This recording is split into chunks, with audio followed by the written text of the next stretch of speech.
ਤੁਸੀਂ ਚੱਕ ਦੇ ਟੀਵੀ ਦੇਖ ਰਹੇ ਹੋ। ਖਬਰ ਕਿਸਾਨੀ ਸੰਘਰਸ਼ ਨਾਲ ਜੁੜੀ ਹੋਈ ਹੈ। ਮੈਂ ਹਾਂ ਗੁਰਵਿੰਦਰ ਸਿੰਘ। ਵੀਐਮ ਸਿੰਘ ਦੀ ਮੋੜ ਕਿਸਾਨੀ ਸੰਘਰਸ਼ ਦੇ ਵਿੱਚ ਵਾਪਸੀ ਹੋਈ ਹੈ।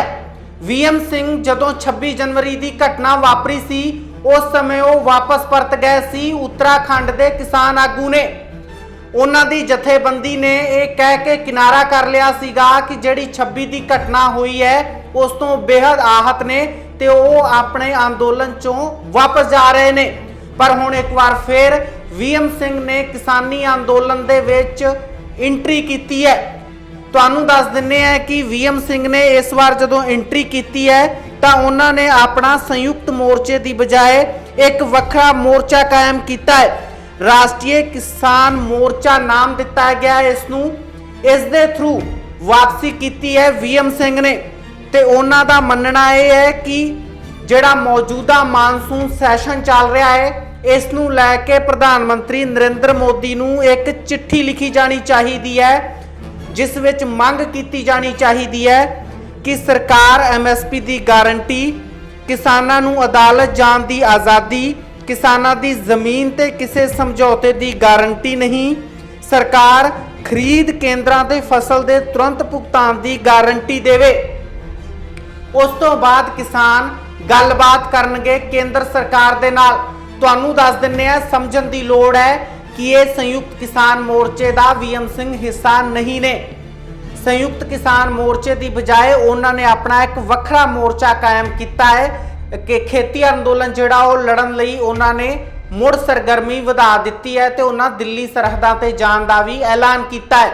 क्या है हमारा कहना यह है कि आपने कहा है 3 बिल वापस नहीं करेंगे, पर आप ये भी मानते हो कि बिलों के अंदर गड़बड़ है। आप कहते हैं संशोधन करने को तैयार हैं। ये 4 संशोधन मैं आपको बताता हूं। ये 4 संशोधन कर लो। पार्लियामेंट चल रही है। आज इतने छोटे नोटिस पे सबको इसलिए बुलाया गया है कि पार्लियामेंट चल रही है। अगर आपकी नीयत में खोट नहीं है, आपकी नीयत साफ है, आप केवल बताने के लिए नहीं आते हो लोगों को कि हम वार्ता के लिए तैयार हैं, तो पार्लियामेंट के अंदर ये संशोधन कर लो। संशोधन क्या है? पहला संशोधन है कि आपने कहा कि कानून के अंदर जो है आप कोर्ट में नहीं जा सकते। सेक्शन 15 एक एक्ट का, सेक्शन 19 एक एक्ट का, उसका संशोधन कर लो कि ज्यूरिसडिक्शन ऑफ द कोर्ट इस बार नहीं रहेगा, कोर्ट का ज्यूरिसडिक्शन रहेगा। वो अलग बात है कि सुप्रीम कोर्ट ने दिल्ली लैंड रिफॉर्म एक्ट में कहा है कि अगर आप कहोगे बाहर है तब भी नहीं माना जाएगा, पर आप करो। दूसरी बात यह है, आज शंका है सबको, लोग बताते हैं सही है गलत है, उस टिप्पणी नहीं कर रहा मैं, कि जमीन बिक जाएगी, जमीन चल जाएगी सबकी। इसलिए वो कौन सा है? जमीन का है सेक्शन 9 के अंदर। वो कहता है no action shall be taken. अगर आपने जो जिस आदमी ने स्पॉन्सर ने क्रेडिट लिया है वापस नहीं कर पाएगा तो किसान के ऊपर एक्शन नहीं लिया जाएगा। मतलब क्या हुआ? किसान की लायबिलिटी बढ़ती जाएगी पर एक्शन नहीं लिया जाएगा। उसकी जिंदगी में मतलब लायबिलिटी बढ़ रही है। हमारा कहना यह है आप बड़ा क्लियरली कर दो उसके अंदर कोई क्रेडिट स्पॉन्सर को जो करारनामा कर रहा है उसको किसान की जमीन के ऊपर नहीं दिया जाएगा। कोलैटरल अपना लेके आए, वो कोलैटरल अपना लाए, अपना खेत लाए, अपनी जमीन लाए, जिसके ऊपर लोन लेना ले, पर किसान पे लोन वो लेगा ही नहीं, जमीन पे लेगा ही नहीं। और आप क्लियर कर दें कि किसी भी हालत पे कोई करारनामा करने पर किसान की जमीन नहीं बिक पाएगी। कर दो ना, क्या दिक्कत है? आपने कॉन्ट्रैक्ट एक्ट में कहा है कि गारंटेड प्राइस दी जाएगी, जो बार बार आप कहते हैं, उसको लिख दो ना। Guaranteed price will be minimum support price. उसके ऊपर करार किया जाएगा, एमएसपी पे करार किया जाएगा, उससे कम नहीं किया जाएगा। ये जब क्लियर हो जाता है और फिर आप एक काम कर दें, आपने कहा कि 3 वर्किंग डे के ऊपर आपको पेमेंट मिलेगी जो भी लेता है।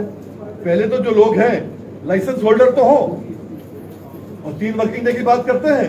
हम डीजल लेते हैं, तत्काल पेमेंट करते हैं, हमें कौन देता डीजल? कौन देता पेट्रोल? हम जो स्प्रे करते हैं वो पेट्रोल से होता है पूरा का पूरा, फर्टिलाइजर्स का, पर हमें कौन दे रहा है? हमारा कहना यह है कि 3 वर्किंग डे नहीं, तत्काल सेम डे नहीं होता कि सुबह दिया शाम को देंगे। अरे 3 वर्किंग डे मतलब सैटरडे संडे निकल के 5 दिन हो गए। उत्तर प्रदेश में 14 दिन में गन्ने का होता है भुगतान इमीडिएटली और विद इन 14 डेज। 14 महीने हो गए भाई वहां तो। इसलिए चक्कर में नहीं पड़ना चाहते हम। आप संशोधन कर दो कि तत्काल पेमेंट मिलेगी और कोई आके खरीद ले हमारी बला से, फिर एमएसपी से कम कोई खरीदेगा नहीं।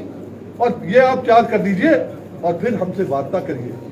हो सकता है कि जब ये चीजें खत्म हो जाएं तो जो बॉर्डरों पे बैठे हैं वो भी हमारे साथी हैं, वो भी मान ले कि भाई हमारी शंकाएं दूर हो गई हैं, हम भी वार्ता करने को तैयार हैं एमएसपी की गारंटी के ऊपर। वो भी कर लेंगे, हम भी कर लेंगे, और ये 4 चीज कर लोगे तो राष्ट्रीय किसान मोर्चा जो है आपसे वार्ता भी कर लेगा। वार्ता 3 मुद्दे पे होगी। फिर मिनिमम सपोर्ट प्राइस की खरीद की गारंटी, हम एमएसपी की गारंटी की बात नहीं कर रहे। बिल्कुल एमएसपी थी, है, रहेगी।